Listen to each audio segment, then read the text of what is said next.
Hello viewers, ಎಲ್ಲರೂ ಹೇಗಿದ್ದೀರಾ?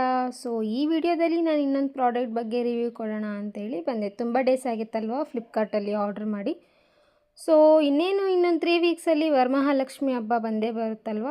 So ಇನ್ನು ಲಕ್ಷ್ಮಿಗೆ ಅಲಂಕಾರ ಮಾಡೋಣ ಅಂತೇಳಿ 3 ಪೀಸ್ ನೆಕ್ ಸೆಟ್ ಆದರೆ ಆರ್ಡ್ರ್ ಮಾಡಿದ್ದೆ. ತುಂಬ ಚೆನ್ನಾಗಿತ್ತು.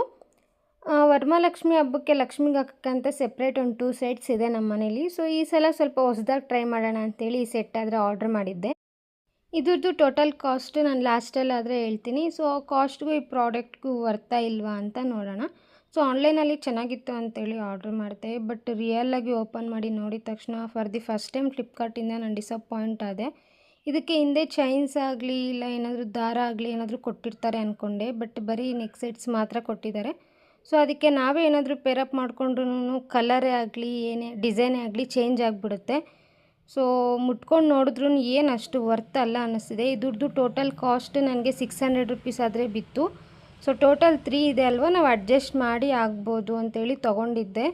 ಆ್ಯಂಡ್ ಚಿಕ್ಕವೆರಡು 150 ಅಂದ್ಕೊಂಡು ದೊಡ್ಡದೊಂದು 300 ರುಪೀಸ್ ಬಿದ್ದಿದೆ. ಬಟ್ ಅಷ್ಟು ವರ್ತ್ ಅಲ್ಲ ಅನ್ನಿಸ್ತಿದೆ ನನಗಿದನ್ನು ನೋಡ್ತಿದ್ರೆ. ಟು ಬಿ ಹಾನೆಸ್ಟಾಗಿ ಹೇಳಬೇಕು ಅಂತಂದರೆ ಇದನ್ನು ನೋಡಾದಮೇಲೆ ನನಗೆ ಅನಿಸಿದ್ದು ಒಂದೇ, ಇದಕ್ಕಿಂತ ಈ ಬಂಡಿ ಮೇಲೆ ಇಟ್ಕೊಂಡು ಮಾರೋರ್ದು ಎಷ್ಟೋ ಬೆಟರು ಅನಿಸುತ್ತೆ. ಅದು ರೇಟ್ ಕಮ್ಮಿ ಇದ್ರೂ ಕ್ವಾಲಿಟಿನೂ ಹಂಗೆ ಇರುತ್ತೆ. ಬಟ್ ಇದಕ್ಕೆ 600 ವರ್ತಲ್ಲ ಅಂತ ನನಗೆ ಅನ್ನಿಸ್ತು. ನಾನಾದರೆ ಇದನ್ನು ರಿಟರ್ನ್ ಆದರೆ ಇಡ್ತಿದ್ದೀನಿ. ಸೊ ಇದೇ ಥರ ಕಂಟೆಂಟ್ಗೋಸ್ಕರ ನನ್ನ ಚಾನಲ್ನ ಸಬ್ಸ್ಕ್ರೈಬ್ ಮಾಡ್ಕೊಳ್ಳಿ. ಇನ್ನೂ ಒಳ್ಳೆ ವೀಡಿಯೋಸ್ ಆದರೆ ನಾನು ನಿಮ್ಮ ಮುಂದೆ ತರ್ತೀನಿ. ಬಾಯ್ ಬಾಯ್.